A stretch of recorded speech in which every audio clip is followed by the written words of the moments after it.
사람들은 초자연적인 능력을 가리켜 기적이라고 말들을 하지요. 그런데 하나님께는 기적이 아니라 그냥 자연스러운 일상들입니다. 하나님은 말씀으로 천지를 창조하시고 그 창조의 능력으로 지금도 우리와 함께 하십니다. 여러분들 좀 이런 믿음의 힘을 좀 얻기를 축원합니다. 모세가 홍해를 가른 것처럼 지금 똑같이 바다가 갈라지진 않겠죠. 근데 중요한 거는 사람이 감당할 수 없는 문제들, 정치도 경제도 과학으로 경제로도 해결 안 될 수밖에 없는 문제가 지금도 해결되는 기적들이 있습니다. 사드락과 메삭과 아벳느고가 풀무불에 던져짐을 당하고 다 죽어야 되잖아요. 근데 그 속에 하나님이 함께 하셨고 그들을 불 가운데서 보호하시고 지키시고 그 사건 때문에 바벨론과 전 세계에 하나님이 살아계심을 증거하게 하신 것처럼 지금도 하나님은 똑같은 능력으로 역사하십니다. 그 말은 우리가 무슨 풀무불에 들어갈 일은 없을 것입니다. 근데 사방으로 우겨성을 당하는 사건도 있습니다. 근데 이상하죠. 그 문제 때문에 우리가 망해야 되고 죽어야 되는데 오히려 그것 때문에 하나님의 역사를 보는 기회가 되기도 합니다.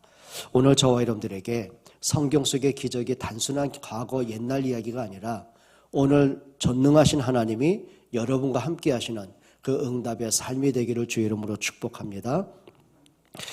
지난주에 강풍 경보, 엄청난 강풍이 불었어요. 태풍과 같은 강풍이죠. 근데 이제 울진에서 어느 야산에서 불이 나기 시작하고 그게 삽시간에 강풍에 의해서 이제 3척까지 이게 화염이 휩싸이게 됐어요. 근데 이제 전해역 권사가 다급한 문자가 왔습니다. 목사님 어떻게 해요?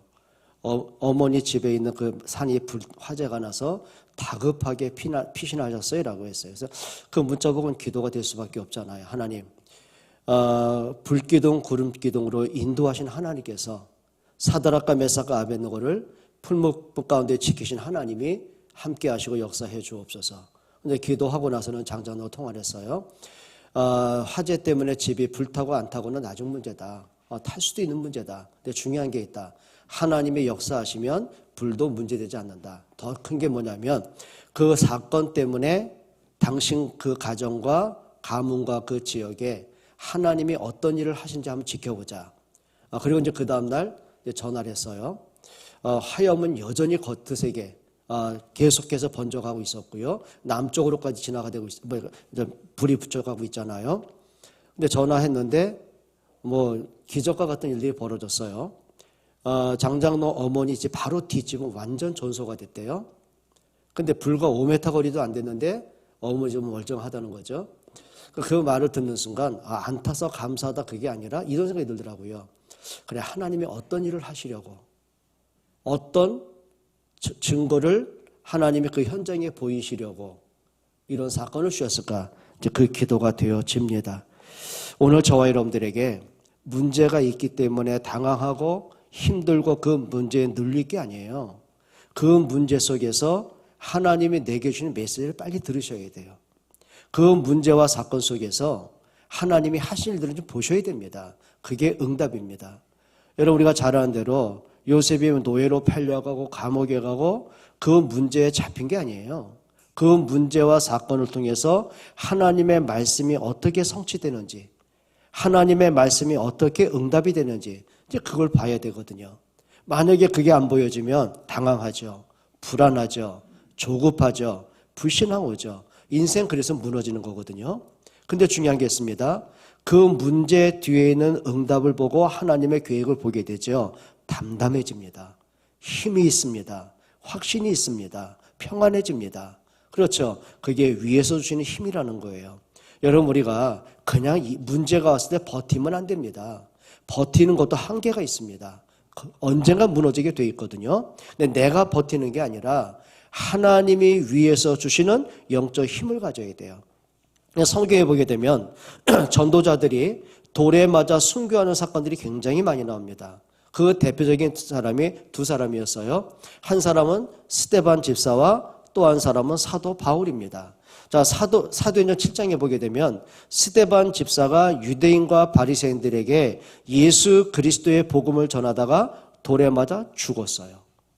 그럼 사람들이 봤을 때는 개죽음 아닙니까? 아니, 전도했으면 하나님이 지켜주셔야지. 왜 전도하는 집사를 왜 죽게 내버려 둡니까? 그것도 그냥 병사도 아니고 노화도 아니고 그냥 그것도 처참하고 끔찍하게 온몸이 일그러지고 터지고 찢어지고 뼈가 부서지는 돌팔매질을 당했단 말이죠. 그러니까 이게 복음 없는 사람이 볼 때는요, 완전 개죽음이에요. 하나님이 없는 거죠. 근데 똑같이 전도하다가 돌에 맞은 사람이 있어요. 그게 바울이었습니다. 사도행전 14장에 보게 되면 루스드라에서 전도하는데 유대인들 40명이 조직을 결성해가지고 바울을 죽이기 전까지는 내가 먹지 않겠다, 이런 사람도 있었어요. 자, 추격하는 가운데 루스드르까지 와서는 쫓아와서는요, 그 성을 선동을 합니다. 천하를 어지럽게 한 자가 여기 나타났다. 그러니까 그 동네 지역에 있는 사람들과 깡패들이요, 바울을 둘러싸고는 돌로 찍어 죽인 겁니다. 그런데요, 이 바울이 죽었다고 판단한 사람들이 성 밖에 내던진 거예요. 쉽게 말하면 들짐승 밥으로 던져준 겁니다. 근데 웬일입니까? 하나님이 바울의 생명을 다시 연장하신 거예요. 그러면 온몸이 만신창된 이 바울이요, 그 몸을 끌고는 루스드라에 다시 들어간 겁니다. 왜 들어간지 아십니까? 자, 복음을 전하는 중에, 전도하는 중에 사람을 본 거예요.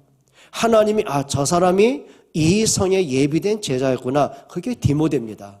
그러니까 돌에 맞아 죽는 그 사건 속에서 제자 디모데를 만나고 거기에 세계복음화 제3차 전도 여행까지 연결이 된 거예요. 그러면 똑같이 돌에 맞아 죽었는데 하나님은 한 사람은 천국으로 불러가시고 한 사람은 다시 새 생명을 주시고는 전도를 하게 하셨어요. 그 차이가 뭔지 아십니까?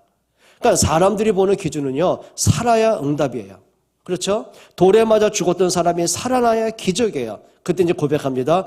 야, 진짜 하나님 살아계시는구나. 야, 하나님의 능력이 크구나. 이 고백을 하잖아요. 그럼 죽었다는 말은 끝인데요. 근데 하나님은 끝이 아니에요. 그게 시작이에요. 차이가 뭔지 아십니까?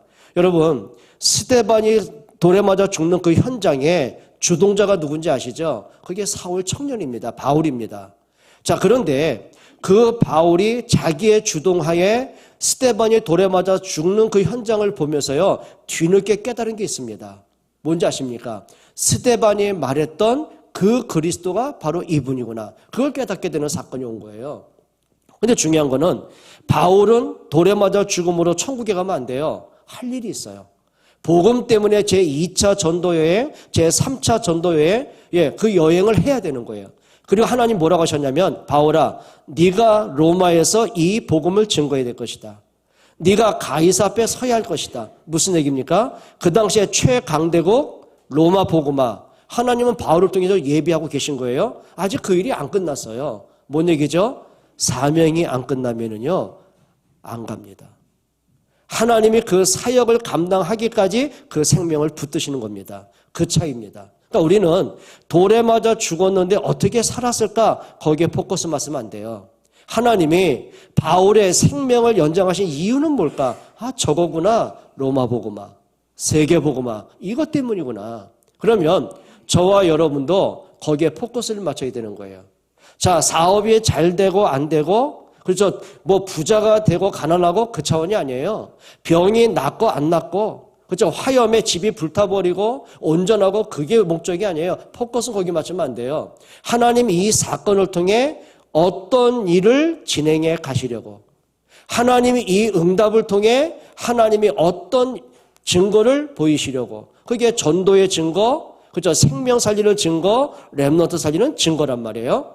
여러분들의 삶에 여기에 반향 맞추기를 주의 이름으로 축복합니다. 오늘 시편 139편은 무슨 내용이냐면, 바울이 평생을 살면서 자기가 하나님이 누구신지를 결론냈어요. 그 양을 치면서 많은 사건이 있지 않습니까? 도적의 습격을 받기도 하고, 맹수의 습격을 받기도 하고, 그리고 왕도 절대 포기했던 그 골리앗 장군과 싸우면서 하나님이 어떻게 승리를 안겨주셨는지 그 현장도 보게 됐고, 사울에게 추격을 당하면서 정말 죽음보다 더한 고통을 겪으면서도 하나님은 어떻게 자신과 함께 하셨고, 그 문제를 통해 하나님이 어떤 응답을 주셨는지를 요셉의 평생을 통해 본 거예요. 그 본 결과를 가지고 고백한 인생의 고백, 신앙 고백이 오늘 본문입니다. 시편 139편이죠. 오늘 저와 여러분에게 마지막 우리가 이 땅에서 숨을 거두는 그 시간이 다가왔을 때 어떤 고백을 하시겠습니까?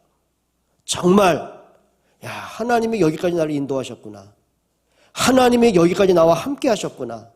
나같이 못나고 어리석고 연약한 나 같은 존재를 하나님이 은혜로 함께 하셨고 정말 이 복음운동, 생명운동, 교회운동, 렘노트 운동을 지금까지 이루어오셨구나. 이게 은혜구나. 그 고백을 하다가 눈 감는 여러분 되시기를 바랍니다. 정말 그러셔야 되거든요. 그럼 첫 번째입니다. 오늘 다윗이 고백한 그 속에서 여러분들이 고백할 게 있습니다. 첫 번째가 뭐냐면 누구보다도 나를 가장 잘 아시는 분이 하나님이십니다. 오늘 1절 한번 읽어볼까요? 여호와여 주께서 나를 살펴보셨으므로 나를 아시나이다. 나를 아시나이다. 여기 주님이 나를 살펴보셨습니다. 그 말은 뭐죠? 지나가는 곁눈으로 살펴본 게 아니에요. 자세히 속속들이 깊게 정확하게 상세하게 깊이 본 결과를 여기 나를 살펴보셨으므로 그 뜻을 말한 거예요. 자, 이렇게 한번 보시죠. 하나님이 여러분을 모르시겠습니까? 성경이 이렇게 말합니다. 하나님이 여러분을 창세 전에 여러분을 선택하셨다고 했습니다. 다윗은 어떻게 말하는지 아십니까? 내 어머니가 나를 태중에 짓기 전에, 그 말은 뭐죠? 내가 배란기에 맞아서 내가 뱃속에 잉태되기 전에, 내가 생명을 가지기도 전에 하나님이 나를 아셨습니다. 그 말이에요. 그러면 영원 전부터 나를 아신 하나님이 어머니 태중에 내가 잉태되기도 전에 하나님이 아시는 그 하나님이 그 복중에서 나를 선택하신 그 하나님이 나의 걸음을 지금까지 인도하셨고 함께 하셨고 보호하셨고 그 많은 숱한 위기와 사건 속에서도 하나님은 승리하게 하셨고 열방의 하나님의 살아계심을 증거하게 하셨고 하나님이 나를 아셨습니다. 그 말이에요. 여러분, 하나님이 여러분을 모르시겠습니까? 그러니까 사람들은 참 바보 같은 게 뭐냐면 나만 아는 비밀이라고 생각합니다. 그래요. 내 가까운 가족은 몰랄지라도 하나님은 여러분 속속들이를 아실 줄로 믿습니다. 어느 정도 아신지 아십니까? 여러분들이 창세기 3장에 잡혀 있을 때, 운명 속에 갇혀 있을 때, 내가 하나님을 떠나서 하나님이 없다고 우상 숭배하고 있을 그때에 내가 재앙 속에 인생을 망가지고 사는 그 삶 속에 하나님은 여러분 아셨어요. 그리스도를 보내셔서 그분이 십자가에 죽으시고 부활하신 그 능력 때문에 우리를 사망에서 해방을 하셨어요. 그게 아시는 거예요. 여러분, 안다는 말이 뭡니까? 일방적인 게 아닙니다. 솔직하게요. 좀 죄송합니다. 저는 목사 아닙니까? 그리고 오랫동안 신학하지 않았습니까? 지금까지 성경 받고 연구했고 여러분의 메시지 전하지 않았습니까? 그런데요, 이게 있더라고요. 이론적으로 신학적으로 아는 하나님하고요, 정말 내 삶 속에 간섭하시고 나와 함께 하시고 인도하시고 내 생명을 주관하신 그 하나님을 발견했을 때 그 아는 거하고 차이가 뭔지 아십니까? 이론과 사실의 차이입니다. 대다수의 많은 신자들이 하나님을 알죠. 예수는 그리스도 모르겠습니까? 어린 아이한테 물어보세요. 예수는 그러면 바로 그리스도 나옵니다. 왜요? 너무 많이 들었으니까. 그건 어떻게 하는 거예요? 자기 인생 고백이 되는 게 아니에요. 내 삶 전체를 두고서 야, 하나님의 은혜가 이렇게 내게 임했구나. 그 고백으로 아는 게 아니고 그냥 엄마 아빠가 목사님이 예수는 그러면 반사적으로 나오는 게 그리스도예요. 그게 습관적인 고백이에요. 이론적인 고백이고 지식적인 고백이에요. 그런데 진짜 아는 게 뭐죠? 내 생을 두고 하는 고백이 있습니다. 여러분, 자식이 부모를 안다는 거하고요, 부모가 자식을 안다는 차이가 뭔지 아십니까? 자식은요, 다 자기 중심적으로 아는 거예요. 나한테 엄마 아빠가 좀 맛있는 거 해주고 용돈 잘 주고 원하는 대로 나에게 다 충족시켜주면 우리 엄마 아빠 좋은 사람이에요. 그거예요. 그러면 그렇게 다 해주다가도 어느 날 한번 자기가 원하는 거 해주지 않잖아요? 싫어요. 보기도 싫어요. 그건 아는 게 아니에요. 이기적인 거죠. 그거는 조건적인 거죠. 근데 부모가 자식을 아는 것은요, 아이를 알아요. 그렇지 않습니까? 뱃속에서부터 잉태된 그 아이를 모르겠습니까? 어릴 때 똥기저귀 갈아준 그 아이를 모르겠습니까? 성격을 모르겠습니까? 입맛을 모르겠습니까? 취향을 모르겠습니까? 얘가 언제 싫어하고 언제 좋아하는지 그걸 모르겠습니까? 얘가 뭐에 달란트에 예민한지 싫어하는지 모르겠습니까? 알아요, 다. 그걸 속속들이 아는 것을 안다고 말하는 거예요. 하나님은 여러분을 아시는 줄 믿습니다. 다윗이 그 말한 겁니다. 하나님이 나를 살펴보셨으므로 아시나이다. 심지어는요, 다윗이 얼마나 악한 짓을 많이 했습니까? 자기의 충신, 그 우리아의 아내를 범한 거예요. 그리고 그 죄를 은폐하기 위해서 전쟁터에 가장 위험한 장소로 보내가지고는요, 의도적으로 그 우리아를 죽게 만든 거예요. 그러니까 자기는 완전 범죄라고 생각했고 미망인인 밧세바를 자기 첩으로 맞이한 거예요. 그런데 하나님은 나단 선지자를 보내가지고요, 은밀한 죄를 뒤집어 버리셨어요. 그걸 깨달은 다윗이 뭐라고 하는지 아십니까? 통곡을 하는 거예요. 하나님 앞에. 그냥 양심의 가책으로 끝난 게 아닙니다. 나를 아시는 하나님, 내 허물도 내 모자름도 어리석음도 아시는 그 하나님, 그걸 안다라고 고백을 한 거예요. 그러니 다윗이요, 하나님 앞에 숨길 게 뭐 있겠습니까? 있는 그대로, 내 모습 그대로 나아갈 수가 있는 거예요. 여러분, 우리가 찬송 자주 부를 때 있잖아요. 내 모습 이대로 날 봐두옵소서. 여러분, 우리가 하나님께 감출 게 뭐 있겠습니까? 우리가 하나님 앞에 체면 걸 게 뭐 있겠습니까? 내 연약한 모습 그대로, 있는 모습 그대로 하나님께 나아갈 수 있는 여러분 되시기로 축원합니다. 오늘 2절에 이렇게 말하죠. 한번 보실까요? 주께서 내가 앉고 일어섬을 아시고 멀리서도 나의 생각을 밝히 아시오며. 뭐라고 했어요? 내가 앉고 일어섬을 하나님이 아시지 않습니까? 여기 앉았다 또 일어섰다 의미가 뭘까요? 이렇게 보면 되는 거예요. 다윗이 양을 칠 때 평화로울 때 있잖아요. 자, 푸른 초장으로 양들을 인도했어요. 물도 얼마든지 있어요. 자, 이 양떼들이 소떼들이 평화롭게 먹이를 먹고 있어요. 그때 이제 앉아서 쉬는 거예요. 그냥 앉아 있는 상태예요. 그런데 맹수가 습격을 하면, 도적대가 쳐들어오면 앉아 있으면 안 되잖아요. 일어나야 되잖아요. 싸워야 되니까. 또 사울에게 쫓김을 당할 때 거리가 한참 떨어져 있어요. 조금 이제 안도가 돼요. 그때는 한 숨어있는 그 자리에서 자기가 앉아서 휴식을 앉아 있는 거예요. 그런데 군사 3,000명이 가까이 접근했어요. 수색을 하고 있어요. 함성이 들려요. 횃불이 여기저기 보여요. 어떻게 또 도망가야 돼요. 그게 일어섬이에요. 평화로울 때 앉아있는 나와, 내가 다급해서 내가 도망쳐야 되는데 위급한 상황을 하나님이 아시지 않습니까? 그 말은 뭐죠? 그 말은 내가 평화로울 때나, 내가 위급할 때나, 내가 안정이 될 때나, 내가 불안할 때나, 그때도 역시 하나님은 나를 아십니다. 다윗이 그 고백하는 거예요. 그러면 문제가 해결됐다고 막 좋아서 설칠 것도 아니고, 어려움이 왔다고 조급할 것도 아니고, 그 모습 그대로를 가지고 내가 갖고 있는 문제를 아시는 하나님, 그 문제를 넉넉히 이길 수 있게 하시는 그 하나님 앞에 서는 거예요. 그게 나의 앉고 일어섬이에요.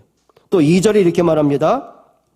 멀리서도 나의 생각을 밝히 아시오며. 멀리서도. 그 말은 하나님이 나는 동떨어졌다는 얘기입니까? 때는 우리 이럴 때 있지 않습니까? 정말 하나님이 나와 함께하는 건 맞을까? 마치 그럴 때 없으세요? 내가 문제를 당하고 어려움을 당하고 힘들고 지쳤을 때는요, 왜 하나님께 응답을 안 해주지? 마치 하나님은 저 멀리 계신 것처럼, 내가 악을 쓰고 기도해도 마치 하나님이 듣지 못하시는 것처럼 답답할 때 있잖아요. 시편에 보게 되면은 다윗이 어느 정도로 토론하냐면요, 모친 나를 잉태되었을 때 내가 태어나지 않았더라면, 그 말은 뭐죠? 사사나로 나왔더라면 그 말이에요. 그만큼 자기의 힘든 걸 토로하기도 했어요. 그 순간도 있어요. 여러분, 믿음의 사람이라고 어려움 안 당하겠습니까? 그런데 다윗이 그걸 하는 거예요.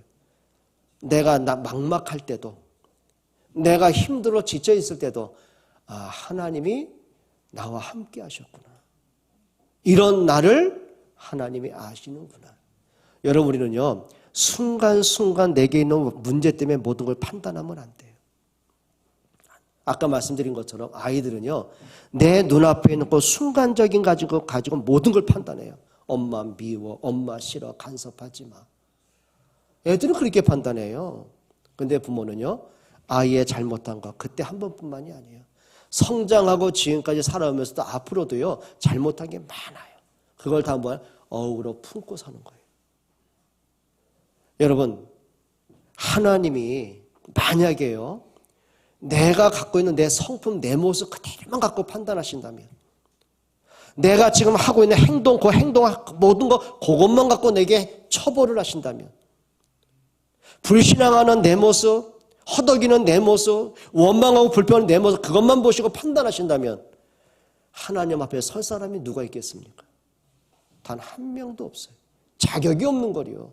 그런데 하나님은 창세기 3장에 처박힌 나를, 가문의 저주 가운데 허덕이는 나를, 우상 앞에 내가 경배하던 그 나를, 내가 그리스도를 믿고 예수 믿고 구원받고 받은 이후에도 여전히 불신앙하고 허덕이는 나를, 하나님이 보이지 않고 자꾸 사람이 보이는데요, 문제가 보이는데요, 지쳐 넘어지는데요, 예배할 힘조차 없는데요, 기도할 힘도 없는데요, 그런 나를 그래도 버리지 않으시고 끝까지 말씀으로 깨닫게 하시고 끝까지 보듬으시고, 그걸 하나님의 긍휼이라고 말해요. 다윗이 그 말하는 겁니다. 멀리서도 나의 생각을 하나님이 아시잖아요. 또 뭐라고 합니까? 3절에 나의 모든 길과 내가 눕는 것을 살펴보셨습니다. 여러분, 다윗이요, 사울에게 쫓김을 당하면서 가야 될 길을 압니까? 그냥 사방에서 우겨쌈을 당하는데 피할 길이 없는데요. 그럼 틈을 보고서 도망을 쳐야 될 거 아닙니까? 어디로 가야 되겠다, 어디가 길이다, 문제 해결은 어디다 몰라요. 막막해요. 근데 하나님은 아셔요. 나를 아셔요. 내게 피할 길을 주세요. 사람들이 그러잖아요. 저 다윗 저 살 길 없어 저거는 잡히는 건 시간 문제야. 아니, 전 국민에게 현상 수배가 걸렸는데 어디로 숨어 다니겠습니까? 근데 가보니 하나님 피할 길 주시고요. 가보니 거기에 응답이 있고요. 시간이 지나 보니 하나님이 사울을 패하시고 결국은 말씀대로 다윗을 왕으로 세우시는 거예요. 그러면 이게 내가 한 게 아니구나. 이게 내 능력도 아니고 내 아이디어도 아니고 내 주변에 좋은 만남이 있어서도 아니고 이게 하나님의 절대 은혜구나. 그러니 교만할 것도 없었고 자랑할 것도 없었고 하나님께만 영광이 될 수밖에 없었던 거예요. 또 이렇게 말합니다. 4절에 내 혀의 말을 알지 못하는 것이 하나도 없으십니다. 내 혀의 말이 있잖아요. 여러분, 이렇게 보시는 거예요. 어떤 여러분이 어려움이 왔다, 시험거리가 왔다, 뭔지 힘든 일이 왔다, 때로는 좋은 일이 생겼다. 그때 여러분 입에서 나오는 말이 어떤 것입니까? 입에서 나오는 말이 있잖아요. 힘들 때면 어떤 말 합니까? 힘든 말을 하잖아요. 마치 이스라엘 백성이 홍해를 딱 보는 순간 입에서 어떤 말이 나옵니까? 이제 죽었다. 살려면 애굽에 가자. 불신앙의 말, 원망의 말, 틀린 말이 계속 나오는 거예요. 노예로 살던 그 습관적인 말이 계속 나오는 거예요. 우리 그럴 때 많지 않습니까?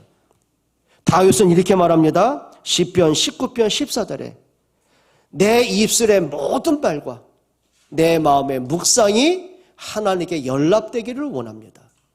무슨 얘기죠? 내 입술의 모든 말들. 여러분, 시편을 보게 되면요, 다윗의 모든 말들, 사울에게 쫓김을 당할 때, 골리앗과 싸워야 될 때, 절망적일 때, 정말 아수리의 망명가 가지고 정말 망신망신하고 미친 채를 해야 될 만큼 막 절망적인 그 사건 앞에 다윗의 입에서 고백한 말이 있어요. 가장 위기 속에서 나온 말. 여호와는 나의 목자니 부족함이 없습니다. 그리고 마음속에 묵상, 말씀을 묵상을 해요. 읊조려요. 여러분, 믿음에 말할 수 있는 여러분 되시기 바랍니다. 사람들이 그런 말 하더라고요. 나는 기뻐서 웃는 게 아니다. 기쁘려고 웃는다고 말하더라고요. 맞죠. 근데 더 큰 게 있습니다. 여러분, 다니엘이 사자구석에 처박혀서 감사할 게 있습니까? 그럼 감사할 일을 만들려고 감사했습니까? 아닙니다. 감사할 수밖에 없는 감사가 나왔어요.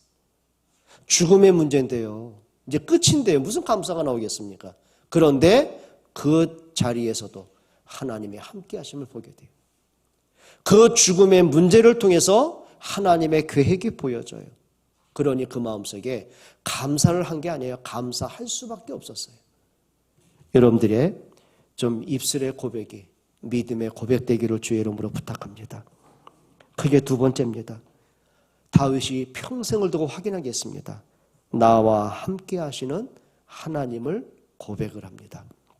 오늘 5절 한번 읽어보겠습니다. 주께서 나의 앞뒤를 둘러싸시고 내게 안수하셨나이다. 뭐 하셨어요? 주께서 나의 앞뒤를 둘러싸시고, 그 말이에요. 여러분 생각해봐요. 지금 다윗이 이제 광야에 숨어 있는 거예요. 때로는 굴 속에서도, 때로는 나뭇잎 속에서도 숨어 있는 거예요. 근데 피한들 어디로 가겠습니까? 군사 3,000명의 눈이 몇 개입니까? 6,000개의 눈이요. 수색을 하고 있는데 어디로 피하겠습니까? 앞뒤로 우겨쌈을 당하는 거예요. 피할 길이 없는 거예요. 심지어는 어느 정도로 피할 길이 없냐면요. 군사들이 추격하니까 도망치다가 너무 다급하니까 굴을 보고 그 속에 숨어 들어간 거예요. 자, 군사들이 수색을 합니다. 그러면 굴을 가만두겠습니까? 그럼 굴이란 것은 입구가 나중에 들어가면 막혀 있는데요. 더 이상 피할 길이 없는데요. 그러면 군사 수십 명이 창을 들고 칼을 들고 동굴을 수색하고 들어올 때 어디로 피하겠어요? 그 창끝을 어떻게 피하겠어요? 얼마나 다급합니까? 피할 길이 없고 이제 죽음은 시간 문제인데요. 근데 하나님이 얼마나 급하셨던지요. 비상 사역을 하세요. 하나님이 어디서 동원하는지 거미를 동원해가지고요. 굴 입구에다가 거미줄을 치게 만든 거예요. 그 사람의 생각에 사람이 지나갔다면 거미줄이 다 끊어져 있어야 되잖아요. 근데 거미줄이 그대로 있다는 말은 누군가 안 들어갔다는 얘기예요. 그때 군사들이 얘기하겠죠. 여기 사람 들어갈 흔적이 없다고. 그리고 포기를 하고 뒤돌아서는 겁니다. 그 굴 속에서 그 광경을 보고 있던, 숨죽이고 있던 다윗, 피할 길이 없는 그 다윗이요. 어떤 고백한지 아십니까? 그때 나온 고백들입니다. 나의 힘이 되신 여호와여, 내가 주님을 사랑합니다. 그게 뭐예요? 다윗이 고백한 거예요. 나의 앞뒤를 하나님이 둘러싸시고. 여러분 혼자라고 생각하십니까? 그러니까 사람들이 겪고 있는 그 우울증, 조울증 착각해서 그래요. 생각이 병든 병은 맞는데 어떤 병일까요? 세상에 나 혼자야. 모든 사람은 나를 무시해. 사람들은 나를 죽이려고 그래. 틀린 생각이에요. 그때 생각만 바꿨더라면요. 그래, 사람들은 나와 함께 하지 않아도 창조주 하나님은 나와 함께 하십니다. 여러분, 다윗의 고백이 여러분 고백되기를 주의 이름으로 부탁합니다. 그리고 뭐라고 합니까?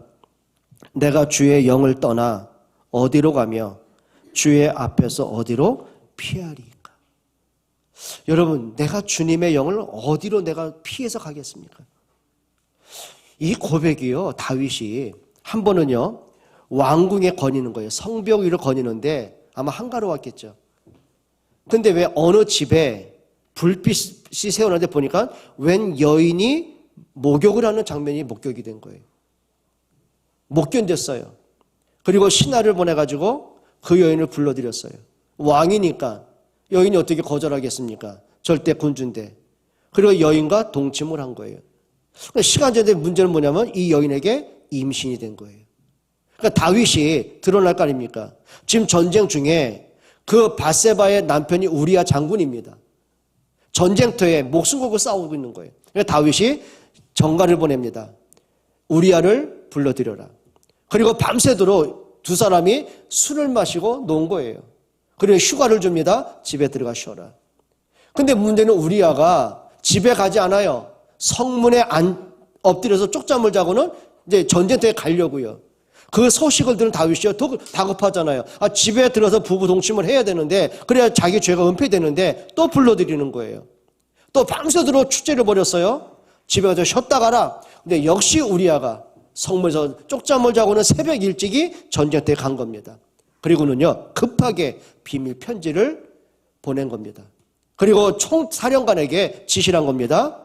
자, 적국의 성 가까이로 진격하게, 우리아 부대를 진격하게 해라. 너희들은 뒤로 후퇴해라.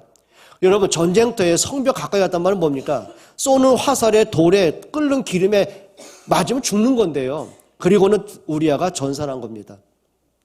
자, 우리아가 죽었다는 걸 들은 이 다윗이요 본격적으로 이제 작업을 하죠. 밧세바를 자기 첩으로 맞이한 거예요. 한 번은 나단 선지자가 다윗을 면담하고 이렇게 말합니다. 왕이시여, 어느 마을에 아주 가난한 사람이 있습니다. 그 가난한 그 사람은 양 한 마리가 자식 같은 존재입니다. 한 마리밖에 없는 양. 근데 그 옆에 거부가 있습니다. 수많은 양떼, 소떼를 거느렸습니다. 근데 이 부잣집에 친구가 방문합니다. 그러니까 이 부자가 그 가난한 집에 양새끼를 강탈해가지고는 그걸 잡아서 요리해서 대접을 했다고. 그러니까 이 다윗이요, 노발대 그런 놈이 당장 잡아들이라고. 그 놈이 누구냐? 근데 나단이 얘기한 겁니다. 당신이 바로 그 사람입니다. 왕궁에 궁녀가 없습니까? 당신이 원한다면 후궁을 못 드리겠습니까? 근데 당신의 그 충신 우리아의 아내를 당신 여자로 만들기 위해서 우리를 죽이지 않았습니까? 그러니까 하나님의 진노를 말한 거예요. 그럼 보통 사람 같으면 왕의 권한으로 선지자나 죽이면 끝날 거 아닙니까? 말이 새어나가면 안 되는데요. 근데 그걸 하나님의 음성으로 들어요. 그리고 밤이 맞도록 하나님께 통곡을 하며 회개의 기도를 해요. 그 이후로요 다윗이요 다른 여자와의 동침을 거부해요. 여러분 무슨 얘기인지 아십니까? 윤리적인 겁니까? 도덕적인 법으로 잣대를 보시겠습니까? 그러니까 다윗이 그 말하는 겁니다. 내가 주의 영을 떠나 어디로 가겠습니까? 내가 주님의 눈길을 피해서 어디에 숨겠습니까? 자기는 은밀하게 그 누구도 모르게 지도새도 모르게 은밀하게 자기는 처리했다고 했는데 그걸 하나님이 세밀하게 보신 거예요. 다윗이 이걸 느낀 거예요. 하나님의 눈길은 피할 수 없습니다. 여러분 정죄와 죄책감을 얘기하는 게 아닙니다. 여러분 하나님 앞에서 바른 믿음, 바른 선택하는 여러분 되시기를 축원드립니다. 또 8절에 뭐라고 하죠? 내가 하늘에 올라갈지라도 거기 계시고 내가 하늘에 올라가도 거기 계시고 내가 스올, 여기 스올은 지옥을 얘기합니다. 저 땅속 깊은 지옥에 가도 거기에 내 자리를 펴도 거기 계십니다. 무슨 얘기죠? 피할 길이 없는 하나님의 손길을 얘기하는 거예요. 여기 스올은 어떤 걸 얘기할까요? 시편 23편 4절에 보게 되면 다윗이요 사울에게 쫓김을 당하고 고난당하는 그 고통이 어느 정도냐면 지옥에서 당하는 고통이 이런 건가? 그렇게 느낄 만큼 너무 힘든 시간들을 보내는 거예요. 그래서 시편 23편 4절에 뭐냐면 내가 사망의 음침한 골짜기를 지날지라도 해를 두려워하지 않는 것은 주께서 나와 함께 하십니다. 내가 이렇게 지옥과 같은 고통을 겪고 숨막히는 어려움을 당해도 나는 두려워하지 않는다. 왜? 하나님이 함께하기 때문에. 그 고백을 바탕으로 오늘 시편 139편 8절 다윗이 고백한 거예요. 내가 저 하늘에 올라가도 거기 계시고 내가 스올 지옥 속에 내가 자리를 펴도 하나님은 거기서 나와 함께 하십니다. 내 형편 따라 하나님의 은혜가 바뀌는 게 아니고 하나님은 여전히 변함없이 절대적으로 나와 함께 하심을 지금 고백하는 거예요.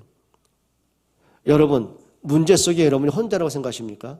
하나님이 함께 하심을 고백하기로 축원합니다. 또 9절에 고백을 합니다. 내가 새벽 날개를 치며 바다 끝에 가서 거주할지라도 거기서도 주의 손이 나를 인도하시며 주의 손이 나를 붙드시리이다. 광야에서 양을 칠 때나 골리앗과 싸울 때나 사울에게 쫓김을 당할 때나 내 힘으로 해결할 수 있는 게 아무것도 없어요. 그런데 그 속에서도 하나님은 나를 붙들고 계셔요. 하나님의 손은 나를 놓지 않고 계세요. 그런데 시간이 지나고 보니까 그 당시 지옥과 같은 고난과 숨막히는 문제인 줄 알았는데 지나고 보니 그게 응답의 발판이 되었죠. 여러분 이런 응답 받으셔야 돼요. 여러분 과거를 돌아보세요. 한도 있고 그렇죠. 많은 아픔도 있고 숨 막히는 일도 있고 그렇죠. 상처도 있고 있을 수 있어요. 현실도 그럴 수 있어요. 또 미래도 그럴 수 있어요. 근데 중요한 게 있어요. 하나님의 손길은 여러분은 놓지 않는 줄 믿습니다. 예수님 말씀하셨어요. 볼지어다 내가 세상 끝날까지 너희와 항상 함께 있으리라. 여러분 말씀을 말씀으로 가슴에 담으셔야 돼요. 자꾸 내 형편 따라 내 입장 따라 말씀 바꾸지 말고요. 말씀에서 내 자신을 답을 찾으세요. 세 번째입니다. 다윗이 인정할 수밖에 없는 게 있어요. 여러분의 평생을 두고 인정할 것, 착각하지 말 것. 6절 한번 보세요. 이 지식이 내게 너무 기이하니 높아서 내가 능히 미치지 못하는. 이게 무슨 얘기입니까? 이론적인 신학 지식을 얘기하는 게 아니에요. 뭔 얘기죠? 이 지식이 내게 너무 기이합니다. 하나님을 아는 것, 하나님의 말씀을 내가 묵상하는 것, 하나님의 역사하시고 간섭하시는 것, 이걸 내가 볼 때는 너무 기이하다. 이거 어떻게 표현할 길이 없으면 이제 기이하다 그렇게 보는 거예요. 무슨 얘기입니까? 하나님의 주신 은혜가 한번 생각해 보자고요. 하나님의 천지를 창조하셨어요. 그리고 말씀대로 그분이 하늘의 영광을 부리고 사람으로 오셨어요. 그분이 동정녀의 몸에서 나셨어요. 그리스도가 십자가에 죽으실 때문에 내가 생명 얻었어요. 그분이 3일 만에 부활하시고 지금은 하나님 보좌 우편에 와 계시고 언젠간 그분이 그리스도께서 재림주로 오시는 거예요. 이 지식이 어디에서 배울 겁니까 이게? 아니요, 저 박사님한테 말해보세요. 이게 통하는 얘기입니까 이게? 근데 다윗이요, 자기 인생 전체를 두고 보니까 진짜 하나님의 말씀이 맞구나 이게. 이 말씀이 너무 귀하구나.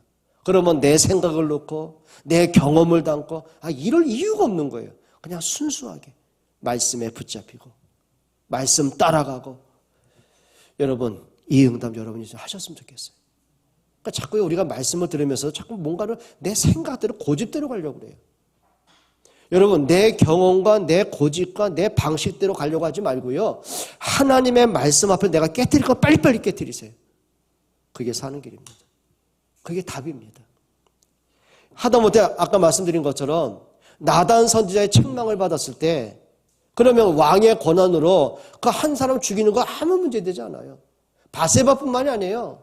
다른 장수들을 죽이고 그들을 처우를 맞은 거 왕의 권한도 있어요. 그 당시는. 절대 군주니까. 그런데 자기의 권한, 자기 능력, 자기 경험, 자기 지식 그게 아니요. 하나님이 내게 말씀하심 앞에 엎드리는 거예요. 말씀 앞에 내가 붙잡는 거예요. 그게 응답의 걸음이라고 말하죠. 오늘 저와 여러분들에게 착각하면 안 됩니다. 말씀보다 앞서가는 습관을 빨리 버리세요. 마지막 네 번째입니다. 내 인생의 시간표는 하나님께 있습니다. 오늘 13절 한번 읽어볼까요? 우리 말씀만 읽고 정리하겠습니다. 13절입니다. 주께서 내 내장을 지으시며 나의 모태에서 나를 만드셨나이다. 무슨 내 오장육부를 자연스럽게 뭔가 이게 만들어진 겁니까? 아니요. 하나님의 모든 오장육부를 주셨어요. 하나님의 모든 생명을 주셨어요. 뭐라고 하죠? 내 내장을 지으시며 나의 모태에서 나를 만드셨나이다.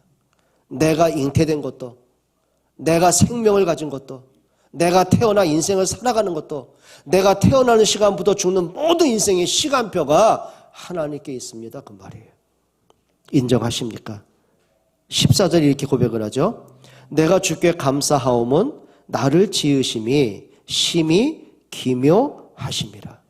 주께서 하시는 일이 기이함을 내 영혼이 잘 압니다.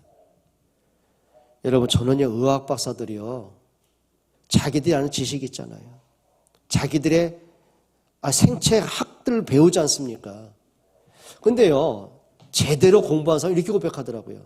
자기가 아무리 연구하고 아무리 신체의 비밀을 발견하면 발견할수록 이거는 진화가 아니다. 이거는 절대자의 작품이 아니고는 사람이 이렇게 오묘한 몸을 가질 수가 없다. 여러분 혈관도 마찬가지요. 우리 한 몸에 있는 혈관이요. 지구를 몇 바퀴 돈지 아십니까?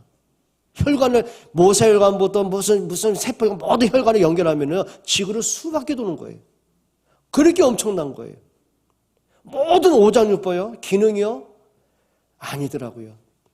하나님의 절대적인 작품이 아니고는요, 인간이 이렇게 진화될 길이 없는 거예요. 그래서 다윗이 그걸 얘기하는 겁니다. 하나님의 나를 창조하심이 너무 기묘합니다. 예전 성경은 신묘막측하십니다. 알 수도, 내가 판단할 수도, 계산할 수도 없는, 정말 뭐라고 표현할 수 없는 기묘하신 하나님의 작품. 한번 따라 합시다. 나는 하나님의 작품이다. 여러분은 누구의 작품이에요? 하나님의 작품이에요. 여러분 하다못해 웃음소리지만 여러분 엄지손가락 한번 이렇게 한번 보세요. 이거 갖고 만약에 전 세계 조각가가 엄지손가락만한 요 하나에 조각을 만들면, 작품 만들면 몇 개나 만들 수 있어요. 근데 하나님의 작품이 어느 정도 아십니까? 지금 85억의 인구가 있잖아요. 여러분과 똑같은 지문 가진 사람 단 한 명도 없다는 거 아십니까? 여러분 유일한 독보적인 존재입니다. 하나님의 작품이요. 이게 진화입니까? 도대체 이게 진화로 우연한 일치입니까? 생각 빨리 치유받으셔야 돼요. 아, 나는 하나님의 창조의 작품이구나. 내 인생의 시간표가 하나님께 있는 거구나. 깨닫기를 축원합니다. 또 16절에 내 형질이 이루어지기 전에 주의 눈이 부셨으므로. 무슨 내 형질. 여러분 은총이가 처음에 유한이 잉태됐을 임신했을 때 그 뭡니까? 그 무슨 사진 그래 그거를 갖다 초음파 사진. 그것도 이제 동영상으로 찍은 거를 보내줬더라고요. 단톡방에. 근데 심장 뛰는 게요. 팍팍팍 하는데요. 내 심장이 뛰더라고요. 이거 보면서요. 난자와 정자가 만나서 이게 생명으로 형질이 형성되기 이전에 하나님이 여러분을 지으셨어요. 무슨 얘기예요? 생명은 하나님이 주시는 거예요. 생명이 단순히 소중하다 그 정도가 아닙니다. 이게 하나님의 손길이 여러분과 함께 있는 거예요. 그럼 우리가 도대체 뭐 때문에 우리가 하나님을 바꾸겠습니까? 도대체 뭐 때문에 우리가 하나님을 잊고 살겠습니까? 뭐 때문에 우리가 내 생명을 주관하시는 하나님이 지금도 나와 영원히 함께 하는데 뭐 때문에 우리가 불안하고 떨겠습니까? 다윗이 그걸 느끼고 나니까 그래, 여호와는 나의 목자나 부족함 없는 거 아니야? 낙천적인 게 아닙니다. 하나님의 절대 주권을 고백하는 말이죠. 그리고 나서는 17절에 이렇게 말합니다. 하나님이여 주의 생각이 내게 어찌 그리 보배로운지요. 하나님의 나를 향한 그 생각들 얼마나 보배로운지요. 목동으로 있었던 나를 하나님의 기름 부으시고 사울에게 쫓김당하면서 내가 버틸 힘이 없는 나를 하나님이 붙들어 주셨고 결국은 승리의 걸음으로 응답의 걸음으로 인도하셨고 나를 향한 하나님의 생각이 어찌 그리 보배로운지요. 여러분 감사, 찬송이 좀 회복되시기 바랍니다. 그리고 18절로 22절에는 다윗이 당하는 그 문제들, 고초들, 어려움들을 하나님이 아셨음을 고백을 해요. 그리고 23절 이렇게 말합니다. 하나님이여 나를 살피사 내 마음을 아시며 나를 시험하사 내 뜻을 뭐였어요? 나를 감찰하시고 나를 시험하시고 그 말은 뭡니까? 나로 하여금 말씀 벗어나지 않는 나로 하여금 하나님의 은혜를 잊지 않도록 이제 그 말인 거예요. 그리고 24절에 내게 무슨 악한 행위가 있나 보시고 나를 영원한 길로 인도하소서. 하나님 마지막 가는 내 길이 그 말은 뭐죠? 내가 마지막 숨을 거두는 그 순간까지 내 길을 인도해 주십시오.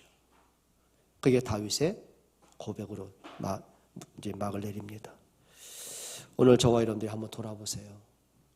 나는 하나님을 어떤 하나님으로 알고 있는지, 나는 하나님을 누구로 믿고 있는지, 나는 하나님을 어느 정도 인정하고 살아가는지, 나는 내 인생을 어느 정도로 하나님께 내 인생을 의지하고 있는지, 나는 내 고집 따라 내 생각 따라 끌려가는지 아니면 내가 말씀 따라 인도받는지 오늘 점검하는 그 시간 되기를 축원합니다. 하나님 고맙습니다. 우리의 마음, 생각을 주관하시고 정말 하나님이 주신 그 사랑을, 하나님이 우리를 향한 그 계획을 보게 하시고 말씀 따라 인도받는 은혜로운 여정이 되게 하여 주옵소서. 예수 그리스도의 이름으로 기도합니다.